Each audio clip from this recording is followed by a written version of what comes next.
Welcome, heathens and witches, to the Horn and Cauldron podcast. Yeah. So we're back at it again. A little late this week. Real life. Sometimes she's a monster.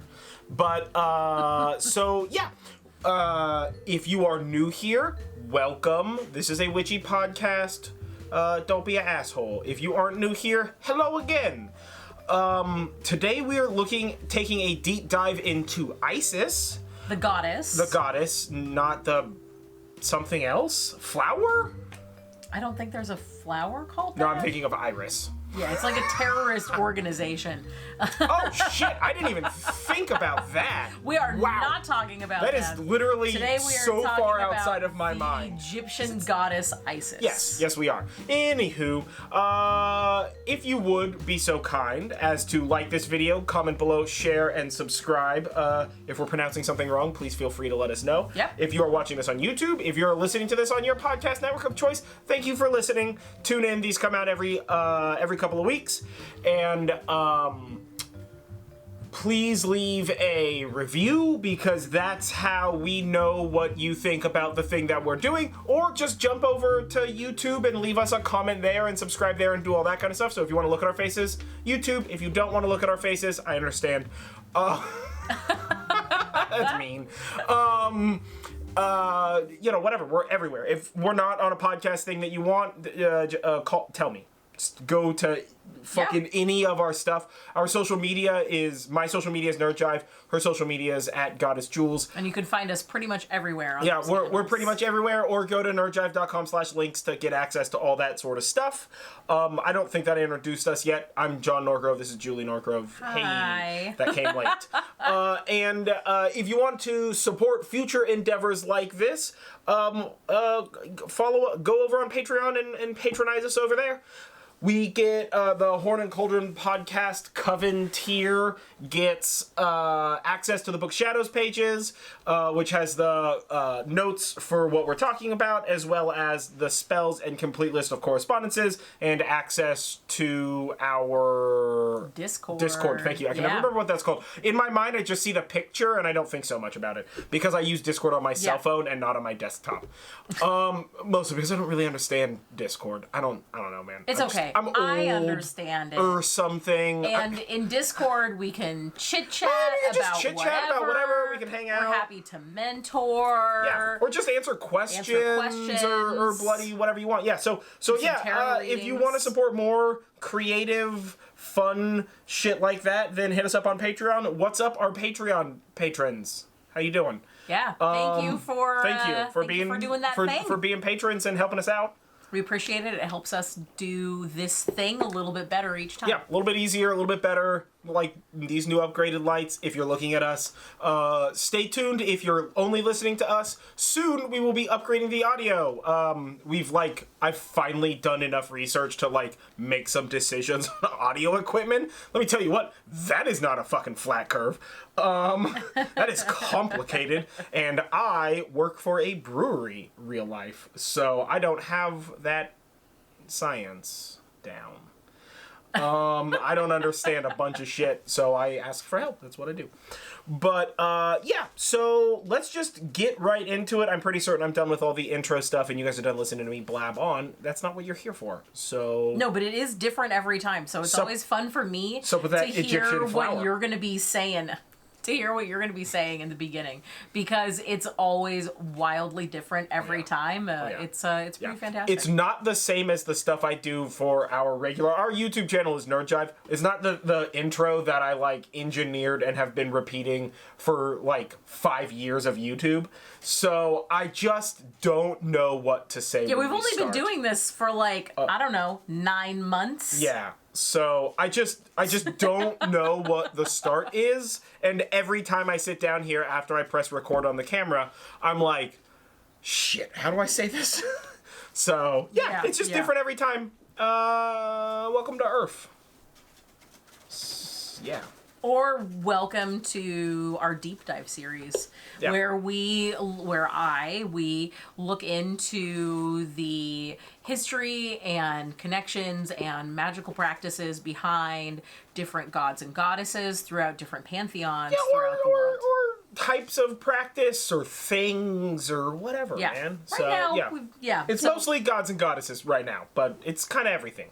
So let's get into it. Whomst is Isis? So Isis is who you would consider the mother or the queen goddess of the Egyptian Pantheon, and she's considered to be the goddess of pretty much everything when you look into it. Does the Egyptian Pantheon have a name, by the by? You know how, like, the Greek Pantheon is called the Olympians? And, like, the Norse Pantheon is call it, like, Kemetic Pantheon, probably. Oh, they don't have, like, a name for their group of gods? Not from a historical point of view, no. Kemet would be the closest that you would have for something like that. Yeah, but you wouldn't call a group of stuff a Kemet. Well, they're the Kemets. Yeah, they would be the Kemetic. Yeah. Kemetic. Yeah, so they don't have... Not really. No. And honestly, most pantheons don't. It's just the Greeks that kind of do. The Norse do. Oh, yeah, but there's like a whole bunch of different kinds of Norse. The Egyptians just sort of have like gods and heroes and demigods. It's all pretty standard stuff across. Yeah. Yeah. So Isis is pretty much can be considered a goddess of basically everything. She's sort of like an all-purpose goddess. So she's traditionally considered to be the goddess of magic, divination, fate, wisdom, healing, childbirth, rain, water, like think about the Nile flooding there, harbors, the earth, the sky, and she also guided souls to the afterlife. She is considered to be the ultimate mother goddess figure and was considered the mother and wife of kings and pharaohs, which is what made them sort of chosen by the gods. And some sects and some authors and scholars can credit her as being the creator of the universe and even civilization itself. In fact, Plutarch, like an ancient Roman Greek guy, said that Isis is worshipped by all the world under different forms. Who's listening to us and doesn't know who Plutarch is? I mean, maybe somebody doesn't. If you don't know who Plutarch is, just comment below. We'll help you. What's up? Yeah. So he said that Isis is, this is a quote, worshipped by all the world under her different forms with various rites and by manifold names. And he did write this right around the time that, like, I guess you could say Isis fever was really hot in Greek and Roman Isis times. fever, so hot. She was really widely worshipped throughout a giant chunk of the Mediterranean. We'll talk about that later. Sure, yeah. But the Greeks and Romans got very enamored of Egyptian gods and goddesses and their religion and took a lot of that into their own, very specifically like the Romans did. And it sort of exploded where Isis kind of like does everything. So the way that Isis looks, she's usually shown wearing a headdress that resembles a throne or a sun disk framed in cow horns and sometimes a tiny little throne on top. She has a chair on her hat? A tiny chair on her hat. Well, that's not cool. I mean, she's the goddess of thrones also. Yeah. She doesn't play the Game of Thrones. I don't know. She is the throne. A tiny chair as on your hat is very... It's very like those silly horse race hats. Remember when we did those silly horse race hats? Yeah. Cup of noodle horse race hat. And a lot of the reason why she's shown with these different things either depends on the aspect of Isis that whoever the artist or author is playing towards, or the time frame in which the thing itself was done. So Isis has been worshipped for a long time, and as time's going on, when hats were cool, thrones on hats. When hats weren't cool, like veils and suns and shit. Now sometimes she also has a head of a cow that is one of her forms. But most of the time you'll see that she has the throne or the sun disk with sometimes the throne on top being framed in cow horns, and she also very commonly has wings or sort of like arm capes that indicate that they are wings. Yeah. Yeah. And she carries a variety of different things, again, depending on who and where is worshiping her and when. Most commonly, she carries an ankh in her hand or a sistrum, which is actually a musical instrument that looks a lot like an ankh, so that makes it easier. A situla, which is sort of like a ritual jug that you would put water, like blessed water or milk or something like that in for religious rites specifically. A cista, which is a ritual basket, same idea as the jug, just for not liquid stuff. And a mantle with a... Or at least inefficiently for liquid stuff. And a mantle with a large knot on her chest. A mantle being like... kind of like a cape, a cloak almost, that has like very... Like Flavor Flav? But with instead of a clock, it's a knot? Well, kind of, yeah. She's the Flavor Flav of Egyptian goddesses, guys. I'm just putting this out there as a concept, because if you ask me what rapper would wear a hat that had a chair on it, the answer is definitely Flavor Flav. I mean, I'll give you that. So I'm just Flavor Flav is the ISIS of rappers. Yeah. Yes. Yeah. I don't know how he would feel about that. But, I don't care what Flavor Flav would feel about literally anything at all. Yeah. I don't even know if he's actually still alive. If we're going to be completely frank. So as Rome conquered the world and their influence became greater, more Hellenized accoutrements happened. So that kind of blended her into Greek and Roman life a bit more. So in those statues, you will see Isis with her foot resting on a celestial sphere, like a planet, indicating that she created the cosmos. You can also see her wearing a veil, and sometimes when she's wearing a veil, you don't see her face, or you see only very few features of her face. And typically with those, she has like a lion's or sphinx's or griffin's like paw/claw as a hand, and that is usually when she is considered a goddess of life. And this particular imagery was actually very popular in France during the French Revolution. She was considered a sort of a mother figure there, and in a sense, using imagery of Isis or invoking Isis was sort of like something that all the cool revolutionary people did. Yeah, what the cool kids were doing. Yeah, it's what the cool kids were doing. So hot right now. And also in many royal inscriptions, specifically Egyptian ones, but also you see this some in Roman ones, she is shown nursing either her son Horus, or she is shown nursing the pharaoh, whoever the pharaoh is, as part of her mothership type of aspect. Yeah. Totally. And that's not just in images, but also in statuary. And it's actually quite interesting because there are not a lot of very particularly ancient, but also like as a modern person, I can't really think of many religious statues that have like breastfeeding as a thing in one of their statues. And part of this I don't know is about because statuary. I feel like a lot of art got breastfeeding. You do have some of that when you by relative comparison to statuary. Yeah, when you look at like Virgin Mary, but you really don't really see much of that. And it would have been very, very uncommon back in ancient Greek and Roman times. And that's primarily because women in ancient Egypt had a greater social and societal status than women in Greek and Roman areas did. Yeah. So boobies they enjoyed scare a lot the shit more out of freedom. normies, dude. Let me tell you what. You got boobies out? Unacceptable. Yeah. Dude boobs? Totally okay. As a fat guy, my dude boobs, free. But yeah, people are all weirded out about boobies, especially in like art and shit, man. Let me tell you what, it's a weird time. Yeah, it's a people weird have fucking very time. specific People feelings are real about that. scared of boobs. Guys, they're not coming for us. There's not a boob agenda. Well, there might be a boob agenda, but whatever. Like, who cares? Whatever. So, as I mentioned before, Isis has been worshipped for like a really long time. And she was first mentioned in art and texts dating back to the Old Kingdom, which took place from 2600 to 2100 BCE. So, that's about and a little bit more than 4,000 years ago that she was first mentioned. So there's been a lot that she's sort of evolved through over time. And back then, she was primarily considered a mother and underworld goddess with her associations with Osiris and with Horus. Yeah.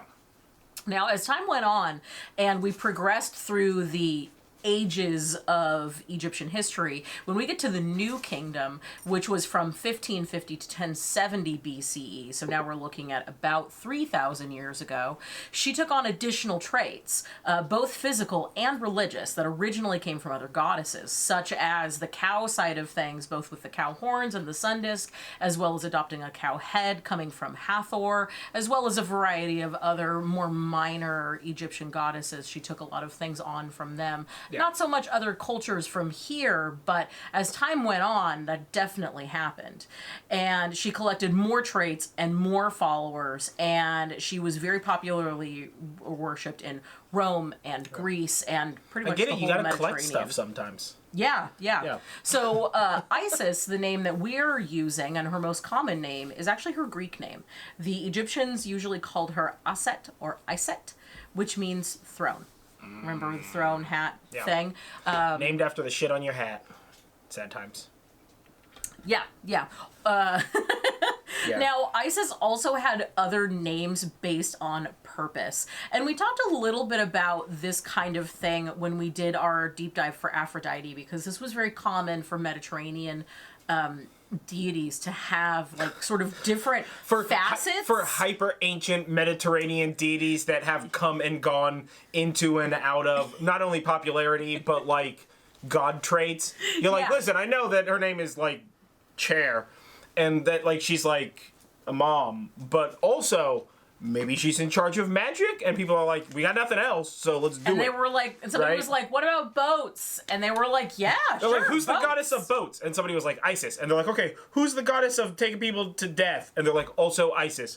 They're like, all right, we got magic, we got chairs, and they're just like, just put Isis down for all of them. Just fill. Yeah. It's like somebody filled in. It's like if you've ever taken one of those multiple choice tests, C and like you answered the questions. Well, it's not that you answered C the whole time. It's that you answered the questions that you knew, right? Because like if you don't know, like it's timed. So if you don't know the answer, just like go to the next one, circle back, right? And you circle back and you look up at the clock and you're like, wow, I don't have enough time to do any of this.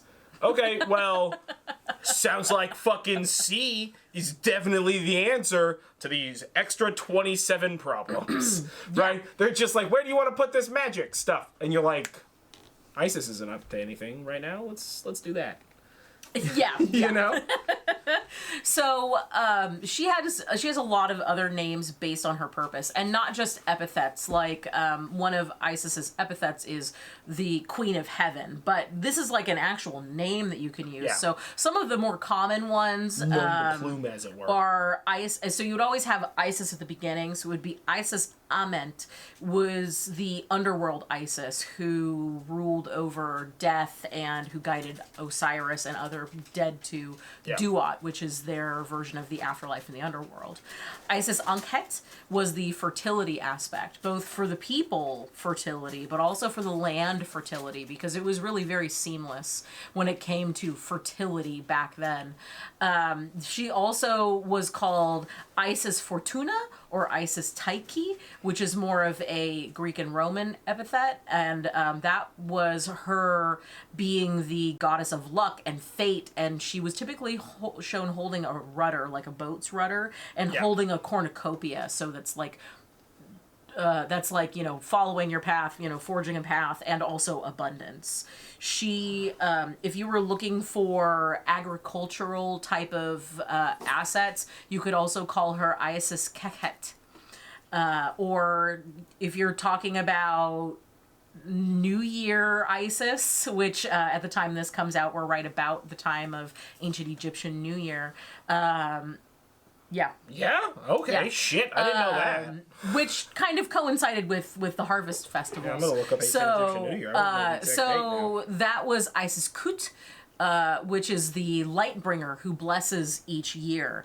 If you're looking for the motherhood and childbirth and mother side of things, you're looking at Isis Lactans, And for her water aspects, which became much greater as time went on, along with other things, that is Isis Pelagia or Isis Pharia, which is more of a Greek and Roman side of things. And she is typically shown in that as having a billowing cloak. Like, imagine she's standing on the Titanic and she's got the cloak behind her. So she's got a ton more, but these ones are just like some of the basic interesting ones. But some of them also combine her name with other gods and goddesses from that area. Like Isis Fortuna and Tyche were goddesses of luck and fate in Egyptian and Roman pantheons. Yeah. And you also saw her paired with Aphrodite. So you would also see Isis Aphrodite. It almost feels like, because Isis not only is the word throne, but because she wore a hat made of thrones, I love it so much. Just, yeah, in my mind, it's like the fractal entropy of thrones. It's just like an infinite number of thrones collapsing backwards through space-time. But that's because I'm crazy. Yeah, it almost feels to me like the word Isis is more of a title than, like, actually the name of a person. And then, like, history has kind of forgot the separations and made a person of the title. Yeah. You know what I'm saying? Like, just because she's like, what is this? What is this? Death Isis? We got a name for that one. It's different than regular Isis. What do we got different name for bloody water Isis? And for, like, fortune Isis? Don't worry about it. You know, that kind of a thing. Okay, so. Yeah. Off subject entirely about Isis. Egyptian New Year is the first day of the month Tut, which coincides approximately with September 11th. In our modern calendar. And their year is split into 320-day seasons. Which is 320 days, but... No. 120-day seasons. Yes. Yeah, and they not also 320 days. Yeah, they also had 30-day months, but the ancient Egyptians were also aware that wasn't enough to make a solar year. So at the end of the new year, what they would do is they would have lantern festivals. They had 5 typically days of lantern festivals where you just had like lanterns and candles and stuff burning all the time. This is what I think we should do. Uniform everything 360 days in a year, the extra 5.5 days or whatever the heck, right? Like 5 days, 5 days, 5 days, and then 6 days. What we do is those 5 days, those are just don't count days. Everybody stay home. These days don't count. What do you want to get in a car? None of that shit. Just ambulances and fire trucks. Like, I think that's how we get the purge. I think that's how we get the purge. No purge. Crimes are still crimes. Nobody supports a purge. That's not what I'm talking about. I'm saying that we should have a global, mandatory, chill the fuck out 5-day period. Where it's like, oh, hey, what are you going to do for these next 5 days? You're going to sit down and calm the fuck down. Yeah. Everybody could probably bear 5 days of chilling the fuck out and, like, having big old barbecues with their family and just be like a chill boy for like 5 days. Chill boy. Yeah. Right? We tell you at the beginning of the year that it's gonna happen. You can plan that shit. You're not allowed to work. You're just allowed to be relax. Relax 5 days. That's my vote. When I become president of the United States of America, 360 days in the year, 5 days or 6 days depending on the year, chill days. Those days don't count. Nobody can do nothing. Yeah. That's my vote. Except for, like, dope people, and those dope people are like doctors and firemen and such. But, like, we'll give them bonus shit, so don't worry about it. They'll get, like, extra days off and, like, care packages and shit. Well, we're going to talk a little bit more about Isis's festival days, because she had many, as we go on. Okay. But I want to talk about her a little bit briefly for a little bit longer, just so we can kind of get like a feel for her. But I want to touch back on the Isis Aphrodite thing, because I think it was... I have seen these statues before. I never really understood. Yeah, it's Aphrodite. Yeah. So the Isis Aphrodite is her fertility and sexuality side of things. Sure. But those are the statues where she's a woman in a dress and she's holding up the dress to show her hoo-ha. And that is Isis Aphrodite. Is that the podcast term we're going to go with, is bloody hoo-ha? Yeah, we can go with hoo-ha. Yeah? I guess they're not okay with strong vagoobs, so... I feel like we could probably go with yoni, but I don't feel like I don't smell enough like patchouli to be using that word. I feel like I'm probably going to use the word vagoob. Gross. Yeah, vagoob. I don't know why I love that word so much, but it's just... You say it all the time. It feels right in the mouth. Yeah, you say it all the time. As it were. So Isis was the child of... Oh, we're just going to skip me making jokes about the word family? We're just going to go... Yeah? Is she the Dominic Toretto of Egyptian gods? Because she cares so much about the families?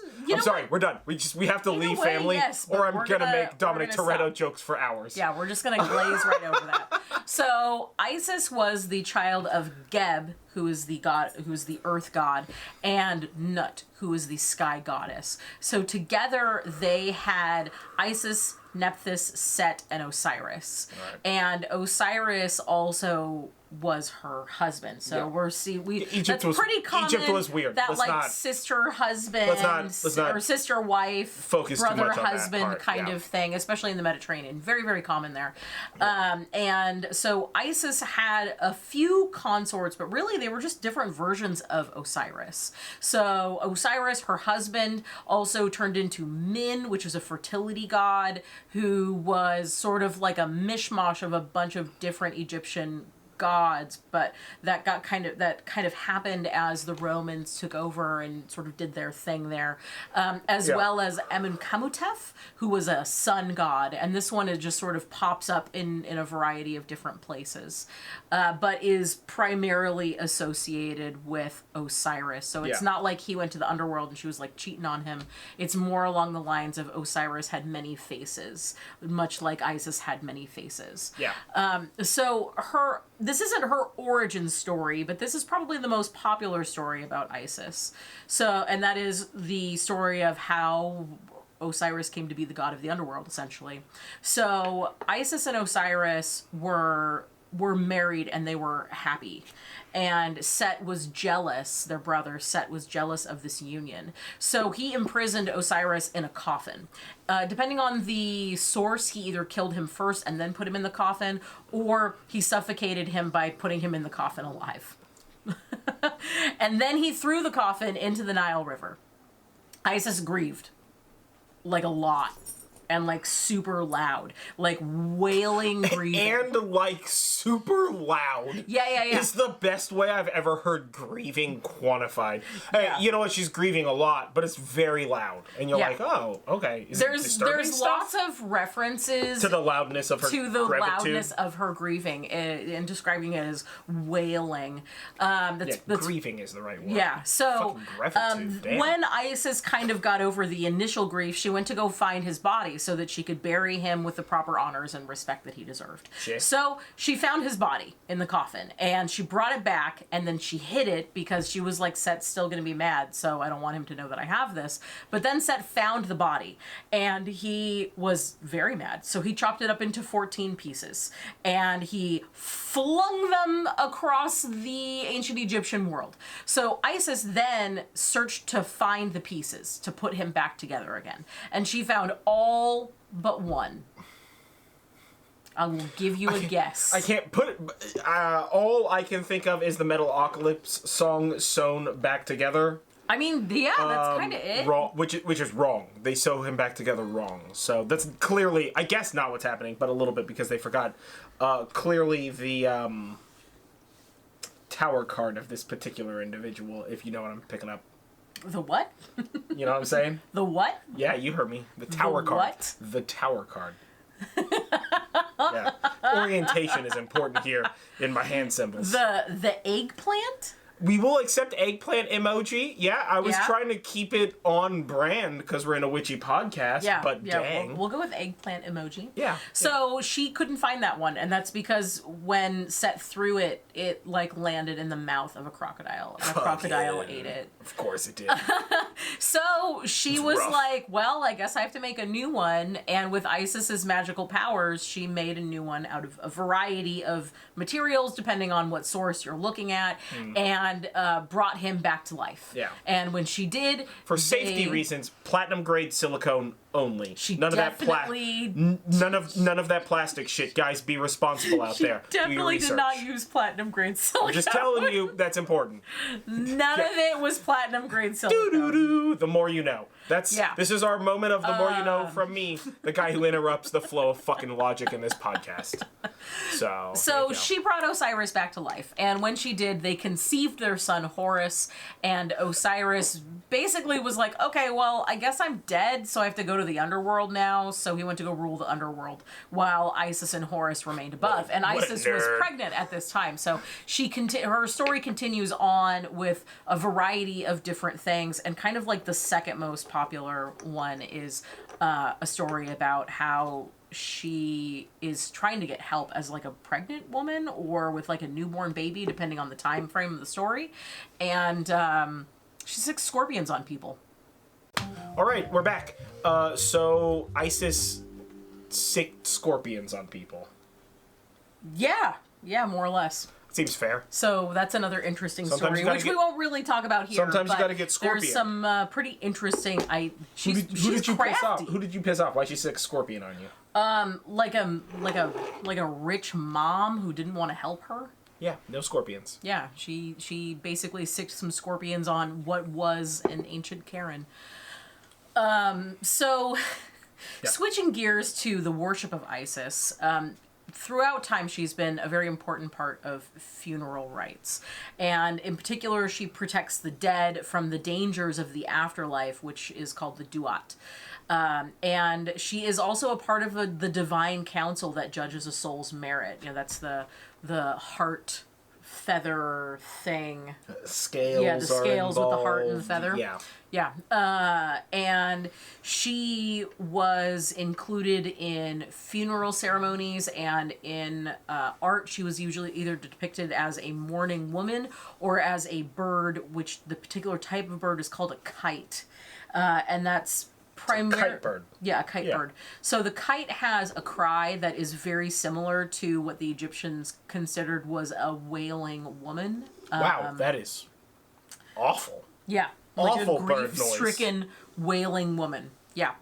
And also Isis's Tiet amulets were placed on the dead to shield them from harm. And a Tiet amulet is... You say the word tit here? What's going on? T-Y-E-T. Tiet. So they kind of look like an ankh, but with like long flappy arms instead of like straight out arms. And it is... Like a winged ankh, one could say? No, not really. Because the cross braces wings? No, definitely not. It's like a little bit like the ankh doing like a droop. Oh, it just curves down.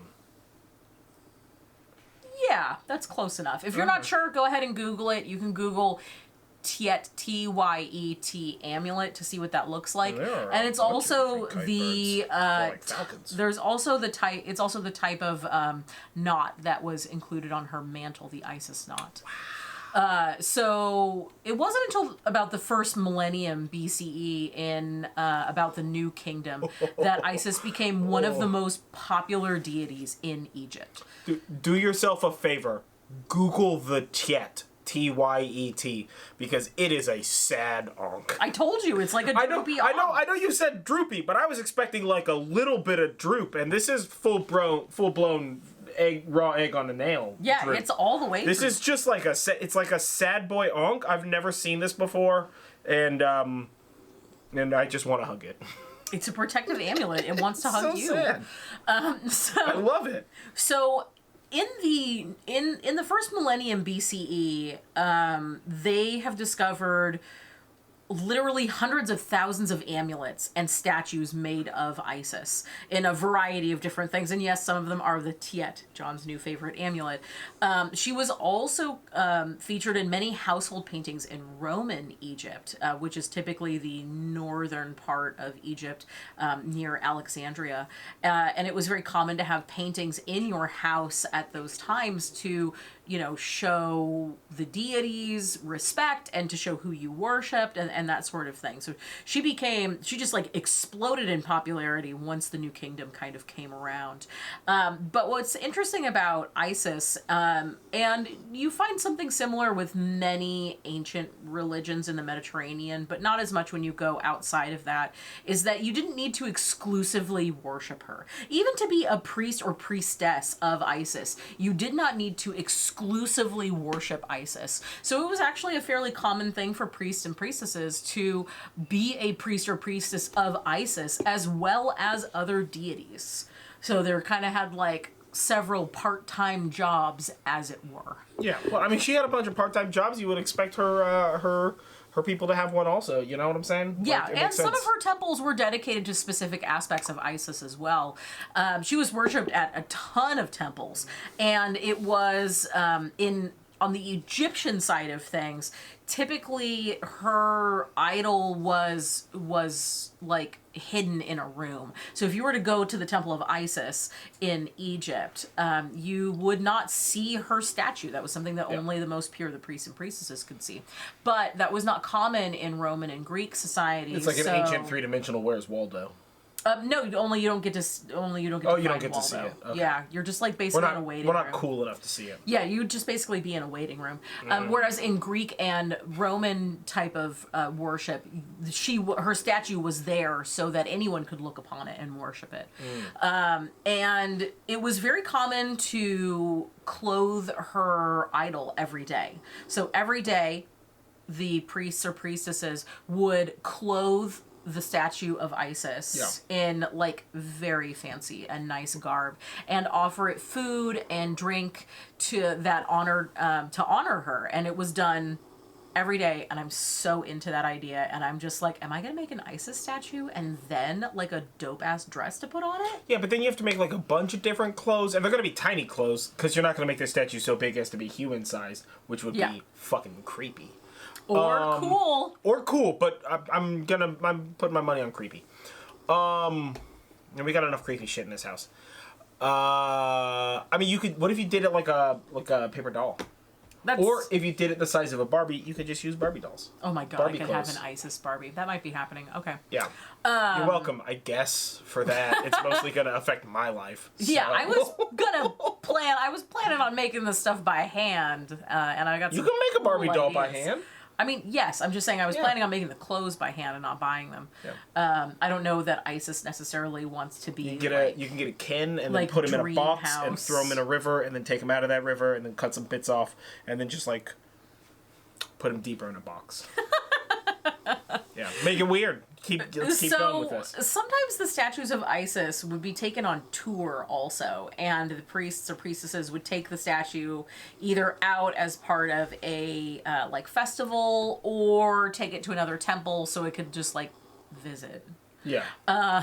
In my mind, it's just a human-sized stone statue in the back of like a tour car sticking out of the sunroof, and he's like, on the left, you can see that this ancient Roman house, it's been mostly restored, and on the right we can see Congress or whatever the fuck, like he's like a tour guide, and it's just a statue, and everybody in town's like, what the fuck is? I was thinking more like screaming like tween girls and like like a rock tour. That's what I was thinking. Yeah, where they're like everybody. Coming up next on stage, and then the lights come up, and there's just a statue in the middle of the stage, and everybody's like, ah! For like 4 hours. Yeah, that's... And then they're done. They're like, all right, lights are going down, guys. Fucking go home. Stop making a mess here. That's what I was thinking We know it was rock and roll. Yeah, that's what I was thinking of. So, Isis was worshipped, and part of the touring is because Isis was worshipped throughout the Mediterranean, especially during Roman rule, and she was worshipped even as far as what we know today as Nubia, Syria, southern Spain, London, so Londinium, and possibly even not in part France. Of the Mediterranean. Londinium, not at all part of the Mediterranean. I know, okay. But also, so throughout the Mediterranean. I don't need to be a map man, but plus maps. Nubia, Syria, southern Spain, London, and possibly even worshipped into France and what was then called Germania, but is now known as East Germany and the Czech Republic. So it is a wide swath that she was worshipped within. And you can really see how that probably helped her to kind of like take on all of these different aspects and names and all of that sort of thing. Yeah. And as Christianity took over Europe and the Egyptian temple cults died out, the Temple of Isis at Philae in Egypt still had regular festivals all the way into the 5th century Common Era, well after Christianity was popular, but not quite as far as you can see the Christianity of Europe when we talk about like more Norse type of things. That's usually around like 800 or like 8th century Common Era. But that made the Temple of Isis at Philae the last fully functioning temple in Egypt. Not even just Isis temple, just temple in general. Yeah. And it's possible that Isis also like being the mother and creator of the cosmos was a tie to her inspiring certain aspects of the Virgin Mary in Christianity and Abrahamic religions. And you can see a lot of that as it sort of goes on and she goes forward through history, you know, so Mother of Gods, Queen of Heaven, both things that are epithets for either of them, as well as the iconography of nursing a child, whether like actually in the act of nursing or just holding a baby like you're going to nurse it, which, as I said before, was really rare outside of Egypt in ancient times. So it's very likely that Christianity, in order to gain additional followers, sort of pushed and pulled a bunch of things from either towards Isis or from Isis to gain new converts as well, which is not surprising based on other deep dives that we've seen with other gods. And if you think about if you think about it from an iconographical standpoint, there's that, like, look at this ancient painting, and somebody's just like, this is a painting of Isis, and they're like, secret time. It's not. It's a painting of some shit that we believe in instead. Yeah. You know, or a statue, or whatever, right? So, like, that completely makes sense, yeah. Yeah, absolutely. Now, as far as worship, there's a lot of things out there about the mysteries of Isis, which is a cult. And it like was... a real-life cult? Like a right-now cult? Like a real-life cult, and I don't know about right now because it's like one of those secretive kind Mysteries of of Isis. Not a great name for a cult, guys. It's a little clunky. It would have happened in Greece and in Rome, primarily. So maybe it would have had a cooler name. Would have probably like had a cooler sounding name because Isis Latin. Mysterium or some vaguely Harry Potter sounding shit. Yeah, it's Latin. I'm not making fun of them. Latin. So there is a. I was educated in America, bitch. I don't know what the fuck you're talking about.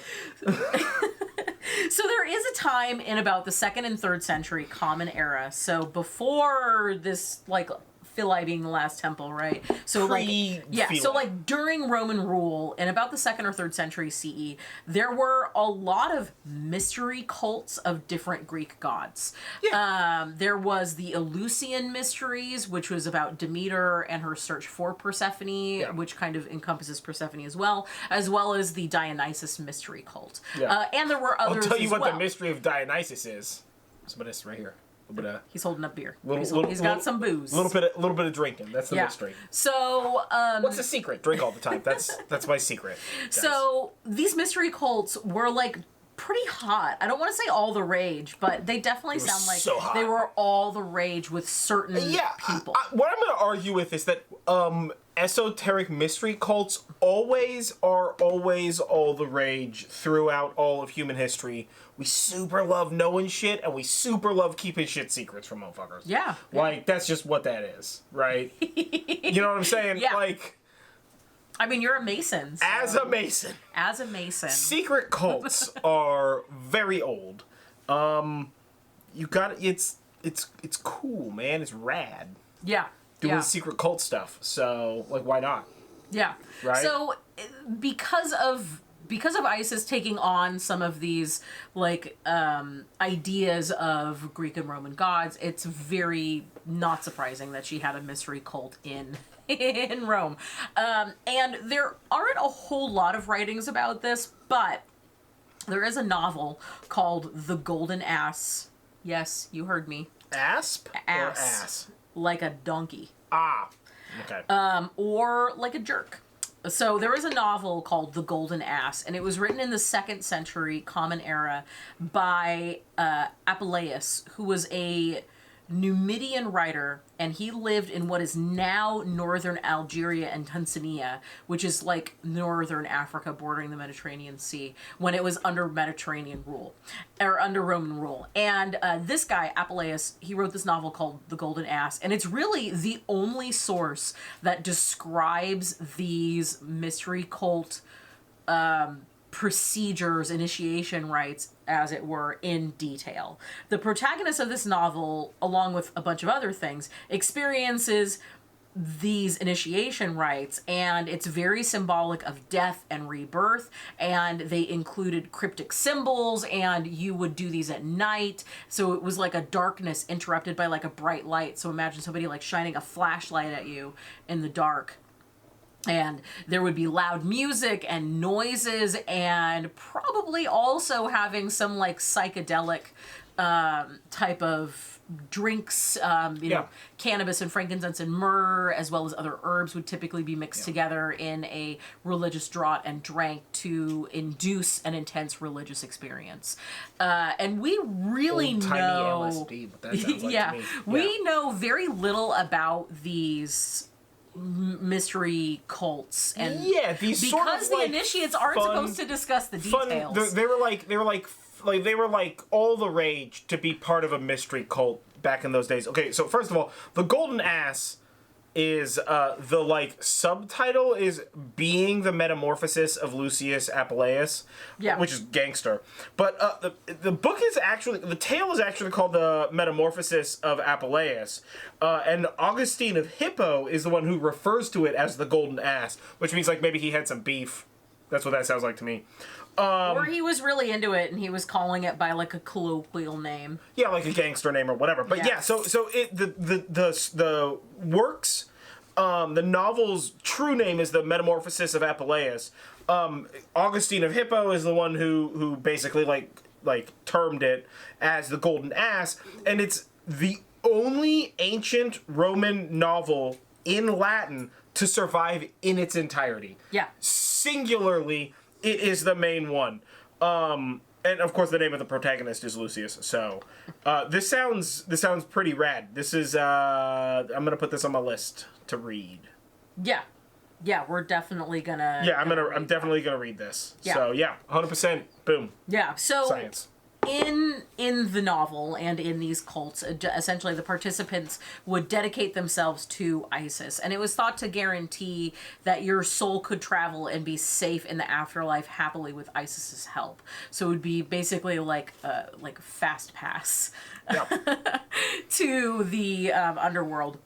There are other more modern ways to celebrate Isis, and Chemeticism or Kemetic orthodoxy is a modern reconstruction of an ancient Egyptian religion that isn't solely based around Isis, but she is a participant in it. So there are things associated with that. So if you're interested in finding more about it, like you would with Hellenistic religions and you would with the Olympians, you would want to look for Chemeticism or Kemetic orthodoxy.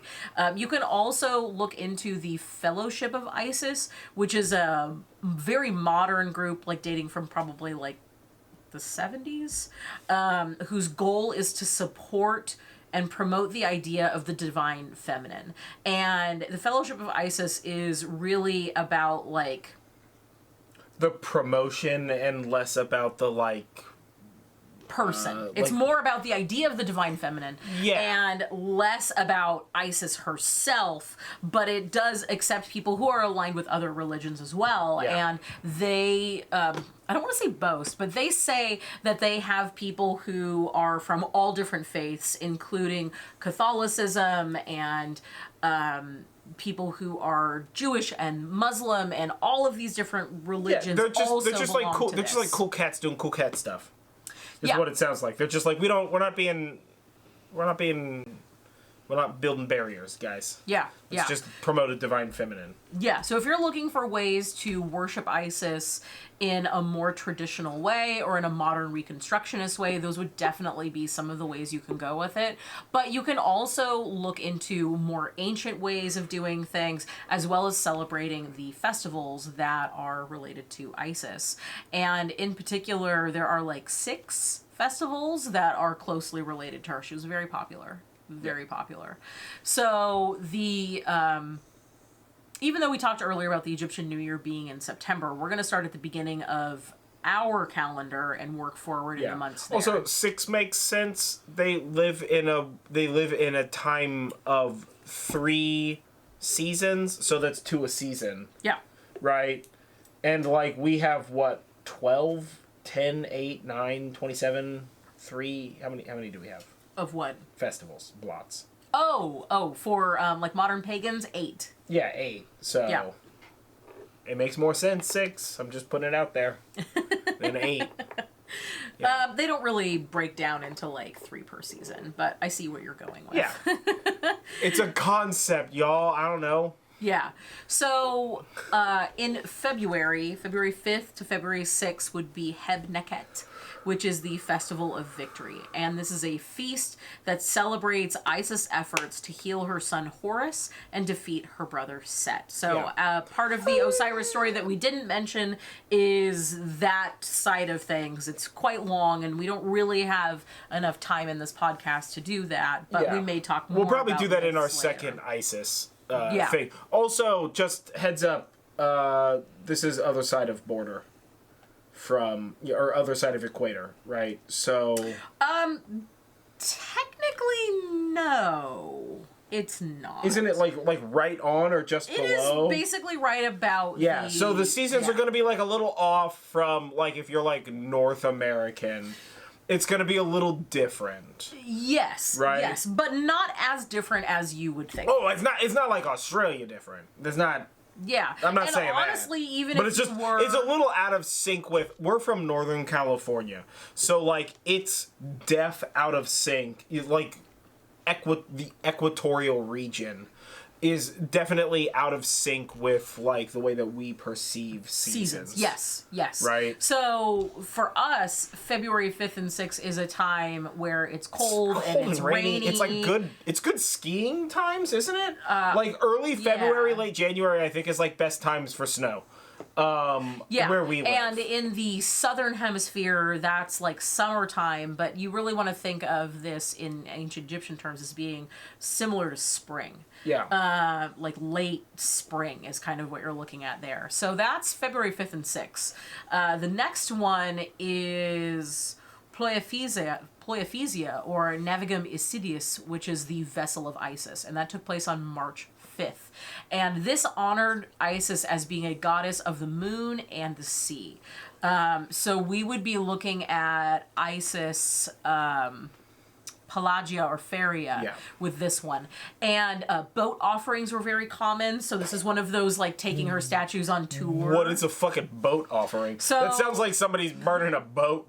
A little bit. Yeah. So it was common for Isis's statues to go on tour, and what they would do is they would put it onto a boat or a barge, and sometimes it was a full boat, and sometimes it was just a small model boat, and they would carry it from the temple to the nearest river or sea, and it would be a parade, and it was a party, and there was a feast, and there was just singing and dancing, and they would just float that out there. There is not... Did they recover these or rebuild these fucking statues? They either let it go, or they didn't let it go quite as far as you would think. So it's just completely up in the air. Yeah. There's not a lot of information that we have. I mean, I guess if you've got it. a great statue guy, then if you got like a good quality statue guy, he's got bottom basement prices. You can't complain about burning a boat with a statue on it. You know what I'm saying? It wouldn't have been very common to burn a boat back then because of the resources needed for it. With a rock. But it was probably common for everyday people to fashion small boats out of reeds and have a small, not statue, but representation of Isis carved or molded from mud, maybe, or something along those lines. And it's thought that this might be an inspiration for Carnival, which is essentially a Christian festive season that has parades and feasts and costumes. And there's a lot of similarities that you can see with ancient Egyptian. Dude, we should totally go to Spring Lake and do like mud statues on reed boats. That would be gangster. So there's a lot of connections with the ancient Egyptian and Greek and Roman festival of Pleiophysia and Carnival as they currently celebrate it in Spain and in Portugal today, which is really, really fascinating. Who's local wants to celebrate Pleiophysia 2022? Yeah. So the next festival takes us to March 20th, and that is Pelusia. And this is celebrating the birth of Horus. So this one is not all about her, but she gave birth to Horus, so she's part of this too. Yeah. And participants in this festival were sprinkled with water to be reborn and to get immunity from offenses to the gods. And essentially this mimics the symbolic flooding of the Nile. So at this time of year, they're really getting a lot of rains. I don't want to necessarily say monsoon season because I am not an expert in Egyptian weather patterns. If you are, tell us what weather happens around March 20th. But this would be this coincides with the flooding of the Nile, and it is very possible and very likely that most people, if they could, used water from the Nile to sprinkle themselves to be reborn. In fact, it was a very high-end thing for Roman worshippers of Isis to have water imported from the Nile and brought into them. Fancy boys always trying to be fancy about fancy water. It's just water, guys. Yeah. Dang. So this is another water type festival that you can use sort of that water aspect of Isis with, but you can also use the agriculture and the harvest side of things. So the harvest Isis is Renent, so Isis Renent. But Isis also had a particular name that oversaw the flood cycle, which was essential to the farming, and that was Isis Satis. And so you would be worshiping a few different aspects of Isis during this one. Yeah. So next, this actually brings us to what is the closest festival to us right now when this podcast drops, which is on August 12th. And that's Lychnapsia or Amicitia, which is one of the lamp festivals for Isis. And this one is Isis's birthday. And this one, what people would do is they would take her statue, they would carry it through the fields, and they would dress all of her statues with garlands and obviously clothing. We already talked about that. And there would be nighttime sacrifices. And this one was very much a festival of harvest, but also for caring for and honoring the dead because of Isis's funeral type of aspects there. And the aspects of Isis that you would use there would be Ament, and you would use Akhet, and you would perhaps use Fortuna or Tyche.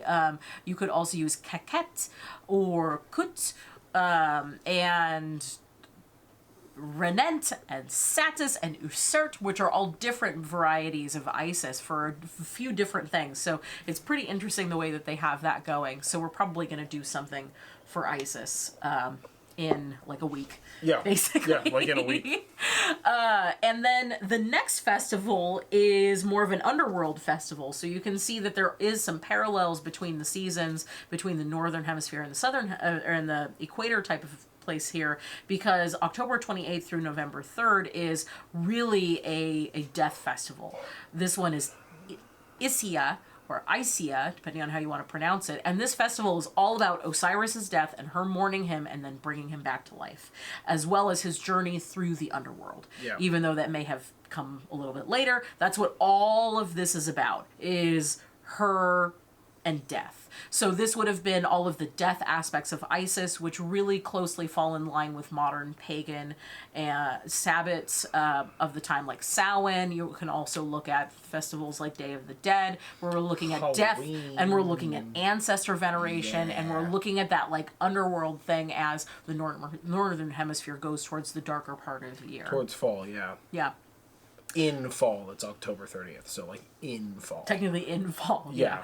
And then the last festival is another lamp festival, and the lamp festivals are sometimes they sort of cram those days at the end of a month, but sometimes they cram them at the end of the year. It sort of depended on how the solar cycle was going. So on December 21st through 25th, there is another festival, and I don't have a name for this, and that's because this festival was actually not mentioned in ancient Egyptian texts.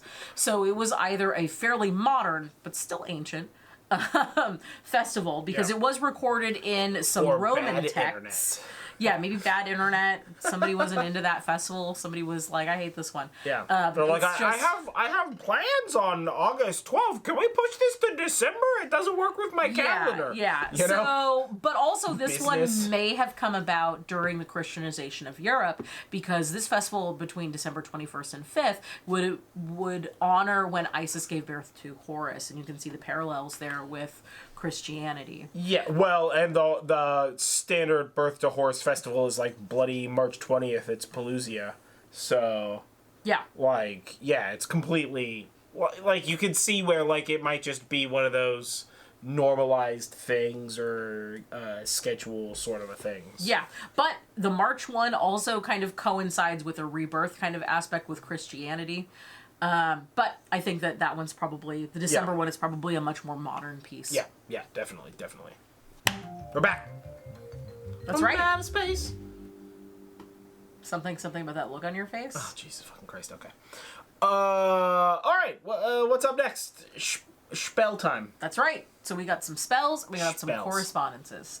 So these spells were written by us, so they don't have any historical connection to traditional Egyptian practices. They're not historical or traditional, but like we do, this is part of the thing. If you're new, we always do like a couple of spells just to like add more to our practice. More often than not, in fact, they're written by us. Yeah. Based on like what we know and what we've learned in our individual practices, and we have a podcast about. Do we have a podcast about the difference between the way you and I practice? We probably have a podcast. Whatever. Listen to all of them. It'll be obvious. I don't know. I don't know either. Man, wow. Anywho, so yeah, like these are our thing that we're sharing with you, so we can all be more.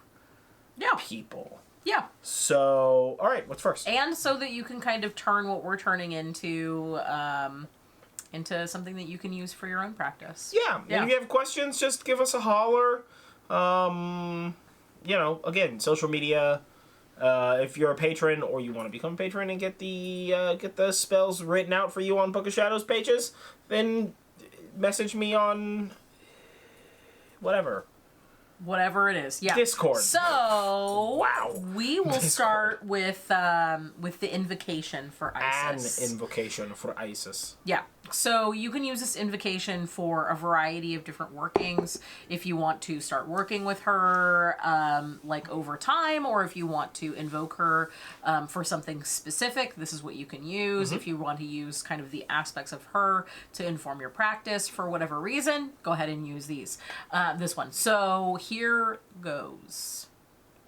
Isis, Queen of Heaven, she of countless names, I call upon you. Heal me when I am ill, and mend my body if it is broken. Help me fulfill my divine fate, and guide me when I journey to Duat. Guide me so that my harvest may be fruitful, and my life full of love. Now from here, you can provide her offerings, or do ritual work, meditate as desired. Anything that you want to do there, you can certainly do. Yeah, the task, purpose, or reason, or effort for the invocation, right? So like you invoke, do some stuff, uninvoke. I don't know what the ending word for invoke is. Outvoke? Revoke. It's certainly not revoke. Yeah, no. I'm going to go with outvocation. So when you're done, you would then follow it up by saying, Isis, mistress of life, ruler of fate and destiny, I thank you. So that's your Isis invocation. Yeah. And next we have a spell for you. And this one was kind of an interesting one because it's a funerary spell. And we haven't done any sort of funerary spell. And it's actually quite hard as a pagan to find funerary spells. There's just not a lot out there. Sure, yeah, totally. So this is a little bit more, like on our side. We have different skills with regard to this kind of writing, which works out nicely with regard to the writing, so. Yeah, but also, like, this helps to kind of normalize the idea of death, because death, while it may be scary to an individual, is something that all of us must face, unless you're an immortal being or a vampire, in which case, hit me up, I'd like to be one too.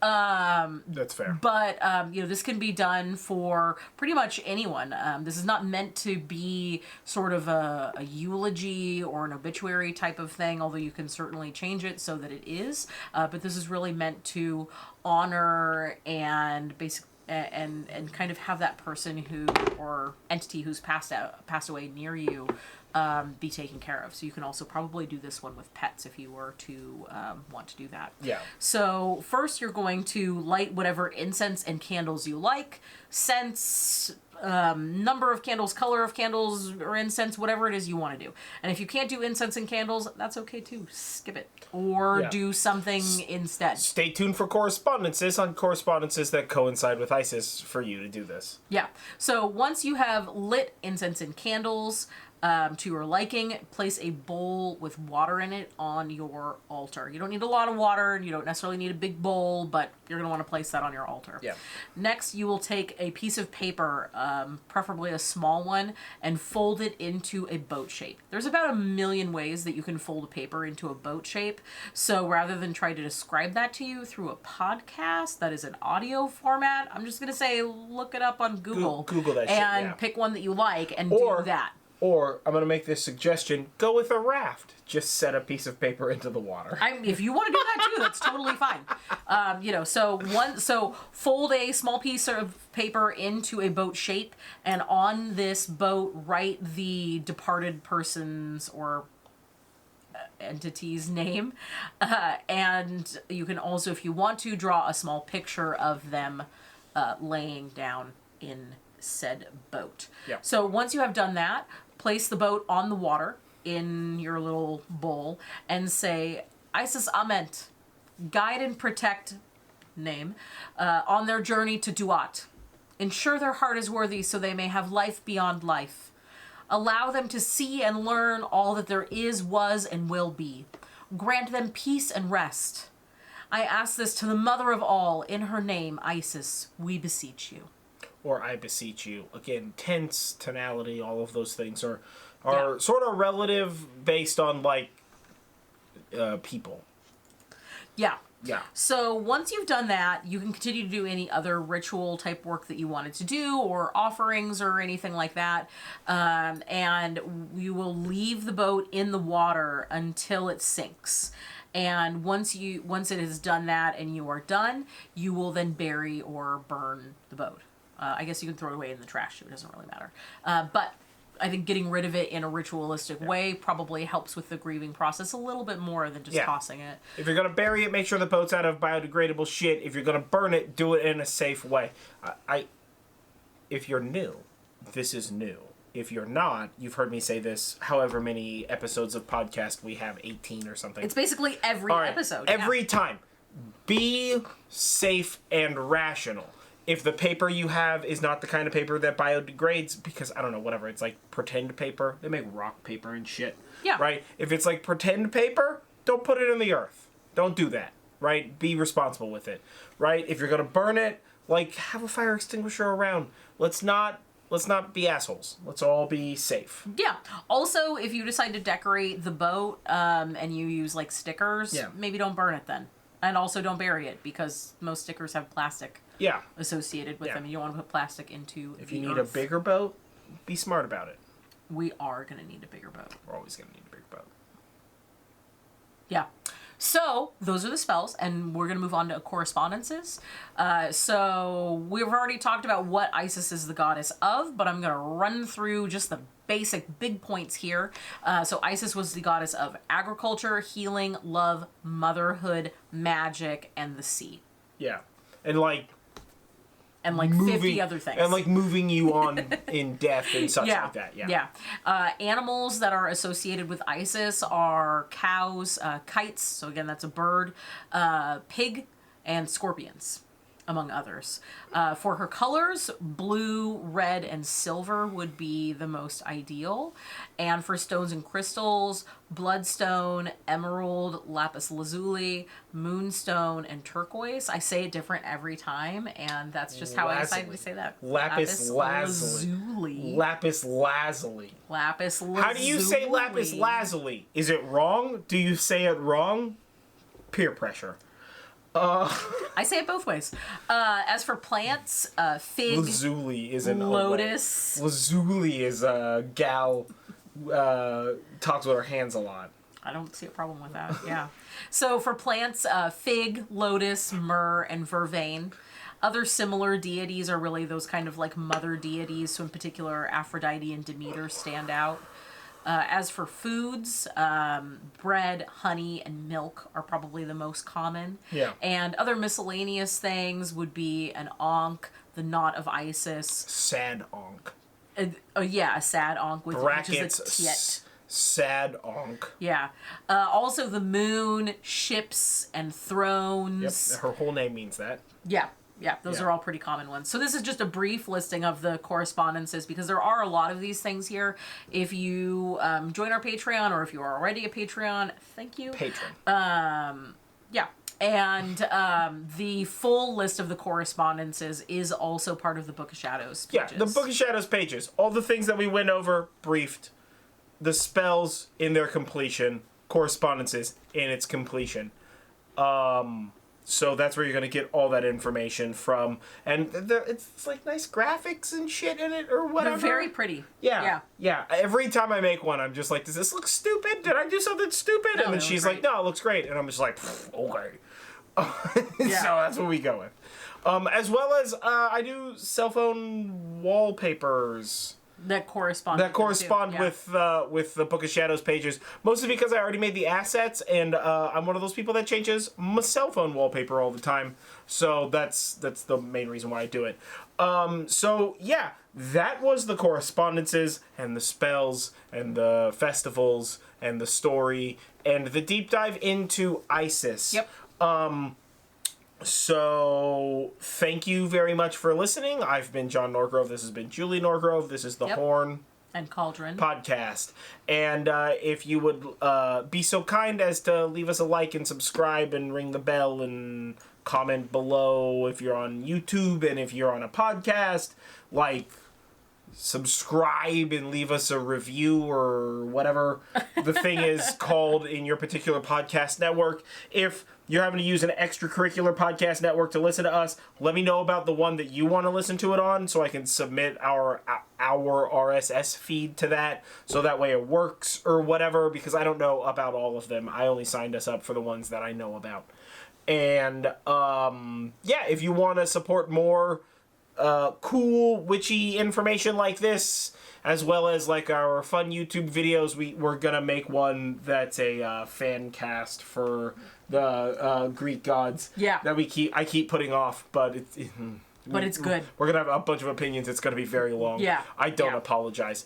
It's worth it. It's so worth it. It's so much fun. We fun. took a whole Sunday just we spent like a whole day going over this with very in-depth conversations / sometimes arguments because of disagreements about the aspects of the god we're gonna try to fan cast. That's neither here nor there. Yeah. But so if you want to support stuff like this, support us on Patreon. We're Nerd Jive on Patreon. We're Nerd Jive everywhere. Nerd Jive is also like the main social media links, as well as like the YouTube video and all that stuff. Julie is at Goddess Jules if you just want to bug her specifically, although she also gets all the information from the Nerd Jive stuff, so like do it wherever. Yeah. And what are we doing next? We're gonna do kitchen witchery next time. Kitchenery witchery. Right there. That's right. One of my favorite types of magic. Yep. I love cooking. I can already guess at some of the spells, quotes implied by my pause and tone on those. because this is gonna be a fun one. Next week's gonna be or 2 weeks from now is gonna be a fun one. Next podcast is gonna be a fun one. So that's right. Thank you for listening. Thank you so much. Yeah, we will catch you guys next time, and stay magical, folks. Yeah.